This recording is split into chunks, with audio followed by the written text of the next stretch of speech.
माझं सोलापूर न्यूज मध्ये आपल्या सगळ्यांचं स्वागत। पक्षाकरता आम्ही 4 तास देत असतो, त्यामुळे त्यांनी तिथून डावासोरी लक्ष दिलं असेल त्यांचा पक्ष वाढवण्याकरता, त्यात काही गैर नाही। सर, ज्या पद्धतीने पक्ष प्रवेश वारंवार करताय, आगामी स्थानिक स्वराज्य संस्थांच्या निवडणुकीचं मिशन जे आहे ते आता भाजपने सुरू केलंय का काय? भाजपाचं मिशन ऑलरेडी पहिल्यापासून सुरू आहे।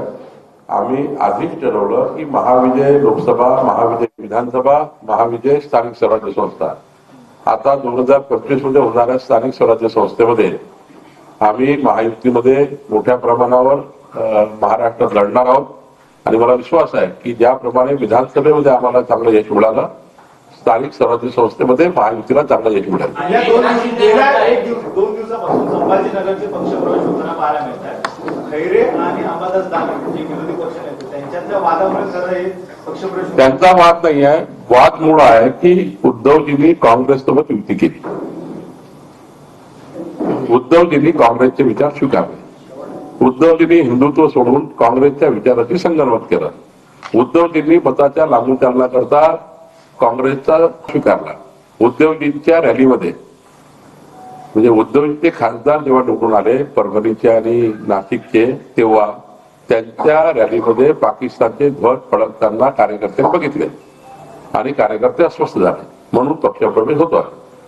एकनाथ शिंदे कोकणातील उद्धव ठाकरेंचे काही महत्वाचे नेते तुमच्या संपर्कात असल्याची आज सकाळपासून चर्चा सुरू होती। राजन साळवी भाजपमध्ये कधी येतील, काही चर्चा झाली का? राजेंद्र साळवी यांची माझी काही चर्चा झाली नाही, बट एखाद्या वेळी राजेंद्र साळवीजी यांचा विचार बदलू शकतो, कारण उद्धवजींच्या कार्यप्रणालीवर ते मला जे दुरून वाटतं, मी त्यांच्याशी बोललो नाही, चर्चा केली नाही, पण त्यांच्या बोलण्यावर असं वाटतं की ते नाराज, कारण उद्धवजींचा विचार, काँग्रेस धर्जीला विचार हा कोणाला मान्य नाहीये।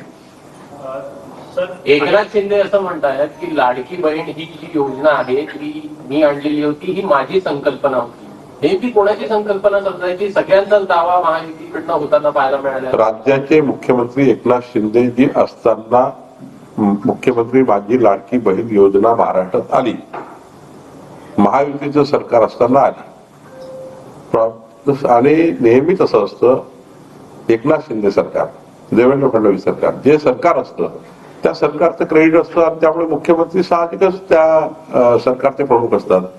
त्यामुळे मुख्यमंत्र्यांनी जरी असं म्हटलं की मी ती योजना आणलेली आहे, त्यात काही गैर नाही। यालाच आमदार अनिल देशमुख यांनी आरोप केला आहे सरकारवरती की जे छाननी केलेले जात आहेत अर्ज, त्या अर्ज कुठेतरी छाननी करण्याच्या नावाखाली बाद केले जातील लाडक्या बहिणींचे अर्ज, असा एक आरोप अनिल देशमुख। त्यांना आता पराभवाच्या या प्रतिमेतून बाहेर निघावं लागेल, पुन्हा पुढचा पराभव दिसतोय, थोडं तरी त्यांचा पार्टी त्यांना सावरायची असेल, यातून बाहेर निघा आणि पक्ष वाढवा, पक्षामध्ये लक्ष द्या।